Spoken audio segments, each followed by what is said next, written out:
Kati wulira owa poliisi eyakubye Omuyindi aswazizza poliisi n'aswalizaamu ne gavumenti. Ebyembi bisekerwa era mukwano gwange mpuliriza ndowooza ebirwa byerabirwa naye ebigambo bino nga tebinaba kubeera nga birwawo osobole okubeera nga obyerabira njagala naawe obyewulirireko. Biri mu ggwanga Uganda mw'ozaalibwa eggwanga lyo lyewaleka n'ogenda e Bulaaya era eggwanga lyo ly'obeeramu ly'oyagala ennyo okukamala oba okuzaama. Katugenda kwa tulaba ebitiisa era ebyewuunyisa. Omusajja ono wa poliisi laba bw'akawaŋŋamudde bw'atyo n'aswaza poliisi oluvannyuma lw'okutta Omuyindi. Wabula mukwano gwange mpuliriza oli ku AKTV nange AK Master ku lutimbe gaggadde okubeera nga tusoosotola ensonga zonna osobole okubeera ng'ozitegeera n'okubeera ng'ozimanyira ddala nga bwe zaatambudde ampuliriza. Wabula nga sinaba kubeera nga tugenda mu maaso. Omusajja amanyiddwa nga Dr. Rajin Taylor ono nga musajja Muyindi era yaliko chairman w'abayindi mu ggwanga Uganda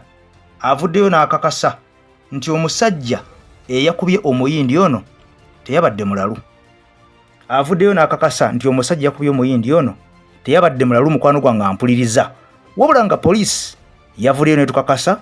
nga bwe nakoledde akatambi olunaku olwajjo nti omusajja ono abadde mulalu awedde emirimu era nga amaze emyezi 6 nga yazoolikana dda era ng'ono takyakwata na ku mmundu yadde n'akamu n'akatono ampuliriza. Wabula okusinziira ku musajja ono chairman w'abayindi amanyiddwa nga Dr. Regine agamba nti omusajja ono yagenda ne ku CPS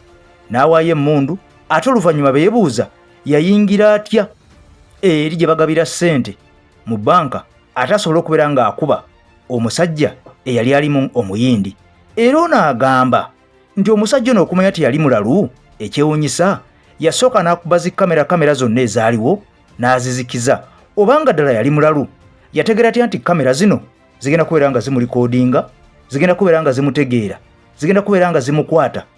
n'asooka n'aziggyako olwo n'asobola okubeera ng'akuba Omuyindi amasasi agaamujja mu budde. Wabula ebyo ng'omusajja ono yakamala okubeera ng'abyogera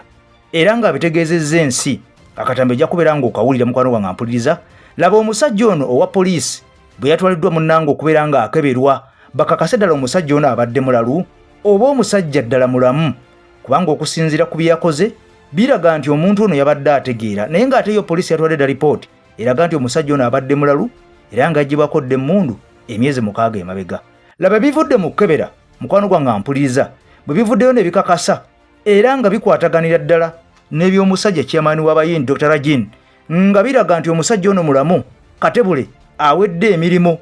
era ono taliiko yadde akamogo akalaga nti yali agudde ku ddalu. Kakadde ekibuuzo ekyebuuzibwa statement eyakoleddwa poliisi ennamba ey'eggwanga ng'eraga nti omusajja abadde mulalu okumala emyezi 6. Mbuuza oda yavuddewo bagambe nti omusajja ono mulalu. Ekyokubiri era oda eno banga yafulumye ani yagifulumizza okukakasa nti omusajja ono mulamu era ani akebedde omusajja ono mu ddwaliro ate n'akakasa nti mulamu? Kubanga poliisi bwe kakasa nti mulalu ate amukebedde n'agamba nti mulamu, kakati ku bombi ani afuulinga ani mukwano gwange ampuliriza? Eryo nno eggwanga liryo lyagala ennyo okuzaama eggwanga Uganda. Nkugambye nti bino ebyolwaleero bigenda kubeera nga bikwewuunyisa era wennyamire okwate ne ku mutwe, kubanga ekintu kino okusinziira ku Dr. Rajin ono omusajja ayali chairman w'abayindi mu ggwanga Uganda agamba nti olukono lwabadde lupangire ddala oluwedde emirimu era omusajja ono yazze akimanyi nti alina kubeera ng'akuba bukubi omusajja ono Omuyindi gwe yasse. Era omusajja ono bambi olunaku lwabadde lwakwosa jjo bw'atyo yayokeddwa oba ffe kye tuyita okuziika ne Uganda bwe batyo baamukolezezzaako omuliro n'abengeya n'asirikka n'aggwawo bambi mu nnaku ey'ekitalo. Naye ng'omusajja eyamukubye amasasi agaamujja mu budde nkugambye yasooka n'akuba kamera n'azimalawo oluvannyuma n'asooka akuba omusajja ono ng'agenderedde. Wabula lipoota ezaava mu poliisi nga zikakasa nti omusajja eyakuba yali mulalu era nga bano bagamba nti emmundu gye yakozesa yali ya mukwano gwe bwe bali basula olumu awamu mu kayumba akamu era mbu mukwano gwe yali agenze mu kyalo n'aleka emmundu mu kayumba ako. Kakati omusajja ono kwe kukozesa olukwesikwesi oba luyita olukujjukujju n'akwata emmundu eno mu absence eya mukwano gwe okubeera nga taliwo kapate naawe gwakola naye n'agenda n'afukirira omusajja Omuyindi amasasi. kakati ekibuuzo era ekirala kijja omuntu ng'akwasiddwa emmundu y'eggwanga mukwano gwange ampuliriza olina okubeera ng'okimanya takkirizibwa kubeera ng'agireka emabega kigambibwa nti ne baba agenda mu kaabuyonjo ne baba agenda kwebaka emmundu esula mu etiweetwe bw'aba agenda mu toyireti agenda nayo mu toyireti kakati kijja kitya ng'ono yagiresse bw'ati n'awolekera mu kyalo ewaabwe gye bamuzaala emmundu n'agireka emabega ekyo nakyo kibuuzo lwaki kyabaddewo era mu kubeerawo ono n'akuba oli amasasi agamujja mu budde mukwano gwange ampuliza bibuuzo bubuuzo era bw'atyo General Museveni obukambwe bw'ekyalo nakkoledde akatambi wano yavuddeyo n'aga nti kaabe lubaale kaabe katonda ayagala bamu alipoota lwaki abakuumaddembe ennaku zino baataamuuka lwaki abakuumaddembe beeyisanga eby'oku nsiko era n'abuuza omusajja ono yayingidde atya n'emmundu mu bbanka muno munda ababadde bakuumawo babadde batunuddewa era omusajja ono tebaamukebedde omulimu gwabwe ku mulyango wano mulimo ki naye nga njagala okimanye nti okuba amasasi mu ggwanga Uganda bwe kutandika ampuliriza tabeera muntu omu ekyo tujje tukyogera lunye era naawe okimanyi bwe bakuba minisita ono amasasi ogwanga kuba bamukuba amasasi minisita kakati ne bazaako Isma All Access bazizaako Omuyindi nakunnyonnyodde ba security guards erukuli wali abekubye amasasi omu natta munne jjo nenkunyonyola omusajja olwalinaku lwadde lwajjo nenkunyonyola omusajja owa security guard eyakubye omusajja shop attendant amasasi wali ewandegeya bw'atyo Katonda naye amutte mukwano gwange ampuliriza wabula mu mwezi guno gumu gutwakatambulako tegunaba nakubeera nga guyisa mu makkati abantu bamaze okubeera nga bawera abataano abakakuba amasasi mu kibuga Kampala ate nga betutamanyiiko oba oliawo tomanya ebbali w'ekibuga Kampala wayinza okubeera nayo gye gavugira nga tetumanya nga tebituuka mu mawulire nga naye waliyo abagwa kakati nampuliriza olunaku olwaleero bwetyo poliisi y'eggwanga evuddeyo nekakasa nti egenda kubeera nga ekwataganira wamu n'ebitongole ebikuumaddembe byonna mu ggwanga Uganda bwe batyo bazzeeyo abantu bano bonna ampuliriza babatendeke bupya babazeeyo bupya ku misomo babayigirize butya balina okubeera mu bantu butya balina okubeera nga beeyisa butya balina okukwata emmundu butya balina okubeera nga bagikozesa kale nekikwewuunyisa abantu bano kigambibwa nti baasoma ne bayita era ne batikkirwa okubeera nga baweebwa n'ebikuuma n'emmundu okubeera nga batambula nazo kakati essaawa zino abakuumaddembe baga nti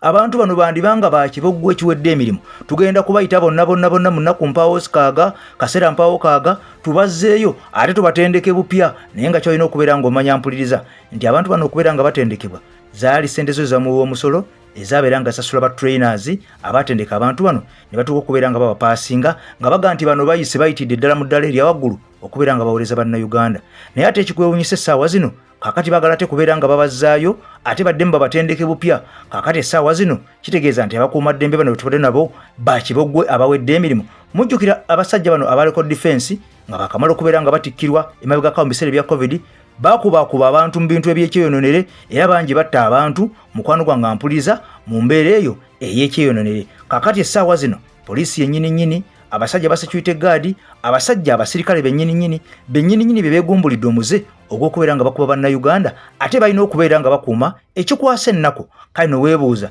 ensi Uganda obwa seefu buli luddawa era gwe wenna agamba nti oli bulungi oyinza okuba nga toli bulungi kubanga olaba minisita omulamba mukwano gwange abasajja bamuwanula ne bamuteeka ku ttaka ne balumba omusajja akola mu bbanka ne bayingira n'emmundu ne bamuteeka ku ttaka kakati gwe atalina bukuumi osigaddewa ekibuuzo ekyo njagala okyebuuze nga nange bwe nkyebuuza gwe atalina bukuumi atalina yadde akasaale akakukuuma osigaddewa mukwano gwange ampuliriza kale n'obombe kusaba vidiyo eno sooka ogimpeera ekigalo bw'oba olimpya subscribinga ku channel yaffe bw'otyo okonene kade tubeerenga nga tutambula ffenna mu waka waffe ow'omuntu wa bulijjo agange nze AK Master ku lutimbe gaggado lwa AK TV olwa AK TV news team yonna nze mbadde okubeera nga nkwanjulira ensonga zonna n'okubeera nga ntekako galubindi okukubira tooki n'okutolontoka mu nsonga zino tubeere nga tuzinyonyoka oba oli awo n'okubeera nga tuzimatira n'okubeera nga tuzitegeera ezo ezigweyo gwe gy'obeera toli munnange ffe tuzikukumba ne tuzikuŋŋaanya ne tuzikuleetera ku mmeeza yo ne tuzikutuusaako n'osobola okubeera nga ozitegeera eggwanga lyofumiitiriza nnyo bwe banga eno y'embeera gye tulimu gye twolekedde essaawa zino olowooza kiki ekigenda okubeera nga kiddako mu 2026 ng'awedde nga tumaze okubeera nga tusuula akalulu akagenda okubeera mu vaawo mpitewo kiki ekigenda okubeera nga kigenda mu maaso era bw'osinzira akalulu akaliwo 2021 olowooza 2026 agenda kubeera nga afaanana atya bwe kiba nga abantu abatibwa 2021 mu kalulu baali benkanidde awo obungi abakwata mu 50 n'okusoba olwo 2026 bagenda kubeera bameka nze Eke Master Mukama Katonda akunkumira takumira mpeera akumpera ebirungi ebikira obugulu bw'eggongolo. Bye bye.